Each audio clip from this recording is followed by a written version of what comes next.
तो गाइस कैसे आप सब लोग ब्लीडिंग फेट के एपिसोड 15 के साथ हाजिर हो। तो लास्ट एपिसोड के एंड पे हमने देखा था कि योंग म्योंग गांजा को मार डालता है और गांजा के मरने के बाद अब यहाँ पर इस कंपटीशन में सिर्फ और सिर्फ 3 लोगों की बचते हैं। तो एक जंग नील होता है, दूसरा योंग म्योंग होता है और तीसरा नंबर 2 होती है। तो जंग नील वहाँ पर सोच रहा होता है कि ये लड़का इतना ज्यादा स्ट्रॉन्ग कैसे हो सकता है। लास्ट टाइम इसने हमें ओवर पावर किया था और उसके बाद जब इसने हमने ओवर पावर किया उसके बाद अब इसने यहाँ पर गांजा को भी मार दिया। इसका मतलब यह किसे कोई भी नहीं हरा सकता। यहाँ तक कि गांजा ने जिस डबल ब्लेड टेक्निक को यूज किया था, उस डबल ब्लेड टेक्निक के रिलीज होने के बाद यहाँ पर से बचने के यानी सामने से हटने के कोई चांसेस नहीं थे। लेकिन इसके बावजूद योंग म्योंग सामने से हटा और बाद में उसके ऊपर अटैक करके उसको मार भी डाला। वहां पर इसी बारे में सोच रहा होता है कि महाराज योंग म्योंग से कहता है कि जंग नील तुम किस बारे में सोच रहे हो, आगे तुम क्या करने वाले हो। तो वो कहता है क्या क्या मुझे कुछ समझ नहीं आ रही कि आगे मैं क्या करूं। तो महाराज योंग म्योंग से कहता है कि तुम यहाँ से चले जाओ, अगर मैं तुम्हें फॉर्मेशन से बाहर भेज दूं तो मैं इस कॉम्पिटिशन से बाहर हो जाओगे। तो वो कहता है लेकिन मैं यहाँ से बाहर कैसे जा सकता हूँ, मैं यहाँ पर सरेंडर करता हूँ, मैं तुम्हारे सामने सरेंडर कर देता हूँ और तुम यहाँ पर इस तरह से मैच को जीत जाओगे। महाराज योंग म्योंग से कहता है कि तुम्हारे पास यहाँ पर कोई भी चॉइस नहीं है, अगर तुम यहाँ से बाहर जाना चाहते हो तो तुम जा सकते हो। तो वो कहता है लेकिन मैं यहाँ से बाहर कैसे जा सकता हूँ, यहाँ से बाहर जाने का कोई रास्ता नहीं है। योंग म्योंग इसी के साथ ही ब्लेड को घुमाते हुए फॉर्मेशन के अंदर एक कट लगाता है और उसे कहता है कि ये लो ये रास्ता है, तुम इससे बाहर जा सकते हो। उम्मीद करता हूँ कि मुझे यहाँ पर तुम्हें सी ऑफ करने की जरूरत भी नहीं है, तुम खुद ही यहाँ से जा सकते हो। तो जंग नील इस बात से बहुत ज्यादा हैरान होता है और साथ ही वो इस बात से काफी खुश भी होता है कि योंग म्योंग ने उसे मारा नहीं और साथ ही वो काफी अच्छा इंसान है।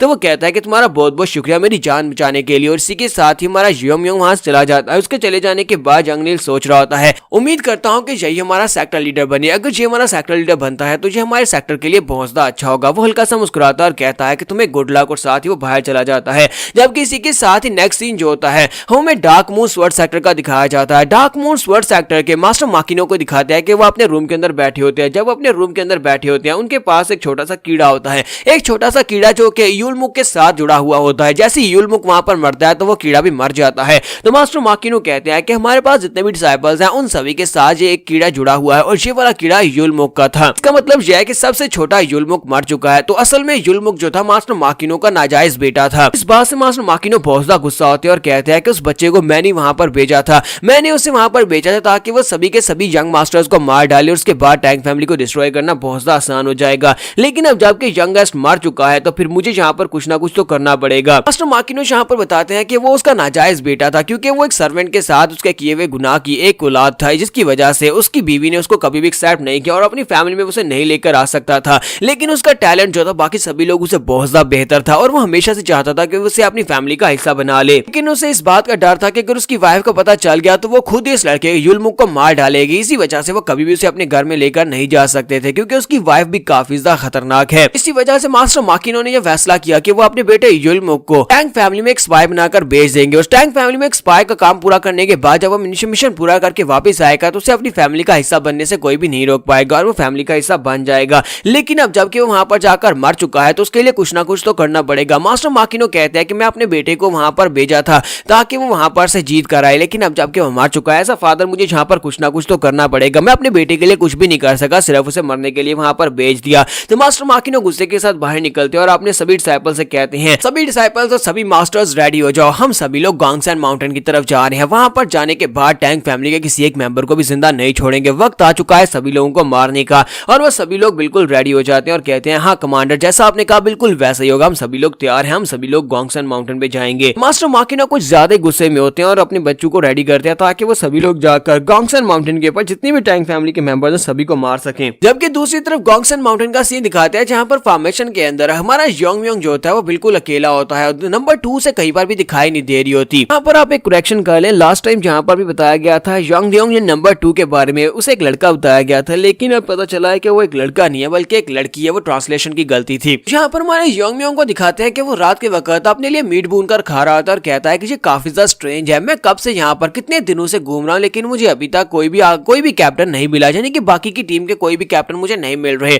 लगता है कि बाकी के सभी लोग मर चुके हैं तो मैं अकेले यहाँ पर बचा हूँ, लेकिन अगर मैं यहाँ पर अकेला होता तो फिर तो फॉर्मेशन खत्म हो जाती और मुझे यहाँ पर विनर घोषित कर दिया जाता। लेकिन मुझे लगता है कि अभी अभी भी यहाँ पर कोई कैप्टन जिंदा है और वो छुपा हुआ है, फिर वो यहाँ पर सामने क्यों नहीं आ रहा? आखिर यहाँ पर उसे सामने आ जाना चाहिए था। मैंने पूरे के पूरे एरिया को स्कैन कर लिया है, ये एरिया इतना बड़ा नहीं है कि वो कहीं पर जाकर छुप सके। लगता है कि जीगाल फैमिली के एल्डर्स इस सब में मिले हुए हैं, वो जानबूझकर ये सब कुछ कर रहे हैं और किसी एक कंटेस्टेंट का वो साथ दे रही है ताकि उसे छुपा सके और सही टाइम के ऊपर मेरे पर अटैक कर सके। तो चलो देखते हैं कि आखिर वो लोग क्या करना चाहते हैं, वो लोग इस कंपटीशन के साथ इतनी बुरी तरह से इंटरफियर क्यों कर रहे हैं, आज जीगाल फैमिली को इससे क्या फायदा होने वाला है। लगता है कि एक बार मैं फैमिली हेड बन जाऊं तो जीगाल फैमिली से इसकी एक्सप्लेनेशन जरूर लेनी पड़ेगी। साथ ही हमारा योंगम्योंग जो होता है उस बंदे के बारे में सोच रहा था, यानी मास्टर जीगाल के बारे में सोच रहा था और कहता है कि उसकी एरोगेंस का मुझे जवाब तो देना पड़ेगा, एक बार सेक्टर लीडर बनने दो मुझे, उसके बाद देखना मैं इसका क्या करता हूँ। और साथ ही मास्टर जीगाल को महसूस होता है, उसे किलिंग इंटेंट महसूस होता है, हालांकि वो वहां से काफी ज्यादा दूर होता है। वो कहता है कि ये क्या, यहाँ पर मुझे किलिंग इंटेंट किसका महसूस हो रहा है। तो नेक्स्ट सीन काफी ज्यादा गहरी रात का दिखाया जाता है। तो हमारा योंगम्योंग जो होता है वो खाना खाने के बाद वहीं पर नीचे लेट जाता है और आसमान की तरफ देखकर कहता है कि आज की रात काफी ज्यादा सुंदर है, उम्मीद करता हूँ कि मेरी मॉम भी अच्छे से रह रही होंगी, मेरी मॉम बिल्कुल ठीक होंगी और जल्दी से यहाँ पर कंपटीशन खत्म करके मैं अपनी मॉम से मिलने के लिए जाऊंगा। और फिर साथ उसे नींद आ जाती है और वहीं पर सो जाता है।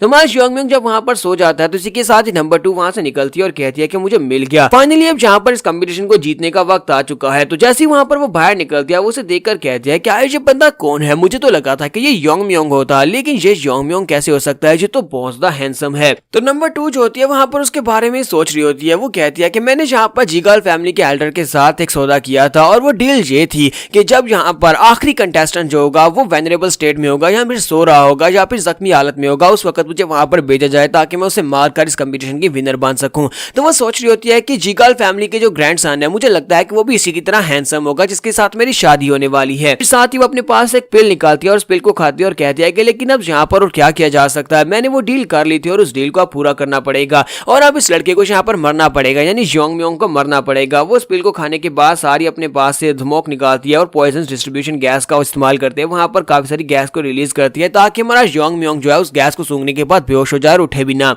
तो योंगम्योंग कहती है कि प्लीज मुझे इस बात का ब्लेम मत डालना कि मैंने तुम्हें सोते हुए मार डाला, क्योंकि यहाँ पर कंपटीशन तभी खत्म हो सकता है जब हम दोनों में से एक मर जाएगा और जब दोनों में से सिर्फ और सिर्फ एक ही बचेगा तभी ये कंपटीशन खत्म होगा। और साथ ही वो अपने पास से 10 पॉइजन में से एक पॉइजन को निकालती है जिसे ड्रैगन पॉइजन कहते हैं। तो वो ड्रैगन फायर पॉइजन को निकालती है और अपने कुनाइफ नाइफ के ऊपर उसको लगाकर कहती है जल्दी से अब यहाँ पर मर जाओ। ये बात तुम भी जानते हो कि यहाँ पर हम लोग आने से पहले इस बात की तैयारी करके आए हैं कि हम लोग मर भी सकते हैं। तुम्हारा योंगम्योंग आगे से उसे कहता है कि उम्मीद करता हूँ कि तुम भी पर तैयारी कर चुकी हो कि तुम मरने वाली, और साथ ही वो अपने हाथ को आगे बढ़ाता है। तुम्हारा योंगम्योंग उठता है और अपने हाथ को आगे बढ़ाकर उसको गर्दन से पकड़ लेता है और उसका गला दबाना शुरू करता है, जबकि वो बेचारी जो होती है आगे से सांस भी नहीं ले पा रही होती। तो हमारा योंगम्योंग उसे कहता है तो आप मुझे बताओ कि तुम यहाँ पर जूजी फैमिली के साथ मिली हुई यानी जीगाल फैमिली के साथ मिली हुई हो, क्योंकि मैंने यहाँ पर बाकी के सभी लोगों को देखा, बाकी के सभी कैप्टन जो कि मर चुके हैं और इसके अलावा कुछ कैप्टन जिनको मैंने मारा है, लेकिन तुम मुझे कहीं पर भी नहीं मिली। तो इसका मतलब यही है कि तुम जीगाल फैमिली के एल्डर्स के साथ मिलकर किसी सेफ प्लेस के ऊपर छुपी हुई थी। मुझे लगता है कि तुम लोगों का प्लान था कि जब आखिरी कंटेस्टेंट यहाँ पर सो रहा होगा या फिर वीक कंडीशन में होगा उस वक्त तुम अपीयर होकर उसको मार डालोगी,